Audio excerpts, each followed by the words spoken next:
நீங்க வரலன்னாலும் நான் கவலைப்பட போறது இல்லை. உங்களை நான் பிரஸ் வந்து பார்க்கணும்னு கூட்டலாம். அரசியல் குறித்து செய்தியாளர் எழுப்பிய கேள்விக்கு மதிமுக பொதுச் செயலாளர் வைகோ ஆவேசமாக பேசியுள்ளது அதிர்ச்சியை ஏற்படுத்தியுள்ளது. இதை பார்த்தீர்கள்.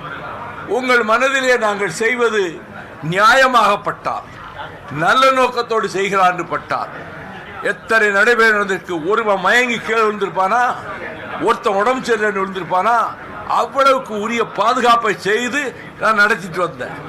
யாருக்கும் பொதுமக்களுக்கு எங்கேயாவது இடைஞ்சல் உண்டா? பாதுகாப்பு தான் இருந்தது. டிராபிக்கை நாங்கள் தான் ஒழுங்குபடுத்தி கொண்டு போனோம். ஆகவே அந்த நடைபயணங்கள் முத்திரை பதித்தவை. அதே மாதிரி தான் இப்போ செய்வேன். நீங்க வரலன்னாலும் நான் கவலைப்பட போறது இல்லை.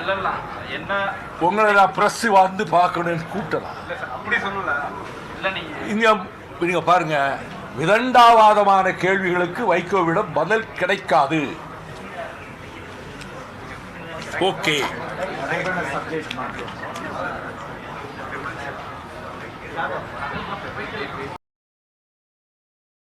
செய்திகளை உள்ளது உள்ளபடி தெரிந்து கொள்ள ரெஃப்ளெக்ட் நியூஸை சப்ஸ்கிரைப் பண்ணுங்க.